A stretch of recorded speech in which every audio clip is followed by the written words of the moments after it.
Alejandro Mayorkas, the Secretary of Homeland Security, stated on Sunday that it is too early to determine whether the recent increase in migrants arriving at the southern U.S. border has peaked following the expiration of Title 42 last week.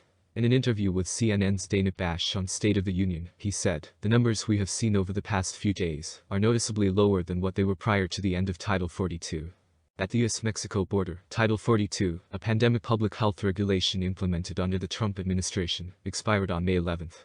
Compared to earlier in the week, when encounters along the U.S. southern border were at around 10,000 migrants per day, U.S. border authorities have experienced a 50% drop in the number of encounters, according to Mayorkas on Sunday. According to him, the government reported 4,200 border encounters on Saturday and 6,300 on Friday.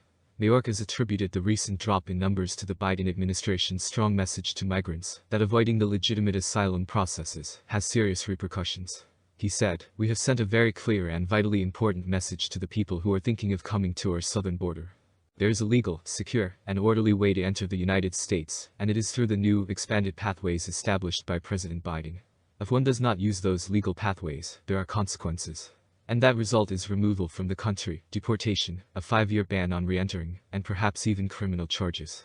The Biden administration has come under fire from both sides of the political spectrum for not being adequately ready for the end of Title 42, but Mayorkas has pushed back. "I would respectfully disagree," he responded in support of the administration's evolving asylum policy, which liberals have questioned for not being equally fair to potential migrants.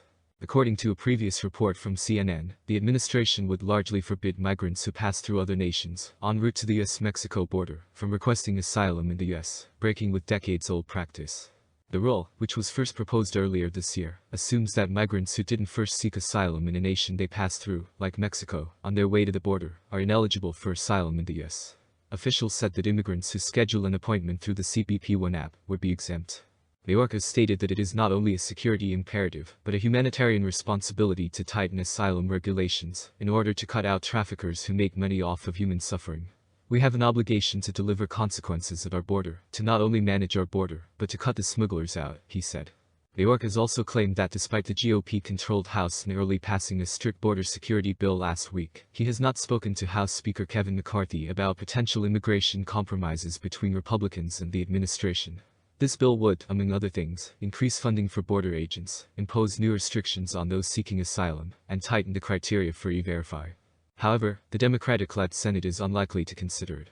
Karine Jean-Pierre, the press secretary for the White House, criticized House Republicans for playing politics after the bill was approved and urged Congress to support Biden's proposal to fix our broken immigration system that this administration inherited. House Homeland Security Chairman Mark Green said the GOP legislation was not intended to fix immigration, but rather to secure our border in a separate appearance on State of the Union on Sunday. "After securing our border, we can address the issue of immigration. Without a safe border, you can't give people more reasons to come here," the Tennessee Republican said. Green told CNN that his committee lacks the authority to impeach Mayorkas, despite calls from some Republicans to have him removed from his position. However, he said that he intends to look very closely at the failures of this administration and Secretary Mayorkas, and is developing a 5-phase accountability plan. He declared, "I would be negligent in my job if I did not investigate this guy's performance and demonstrate to the American people how he has failed." Earlier on Sunday, when Mayorkas was questioned about such criticism, he insisted that he was focused on the work in front of us.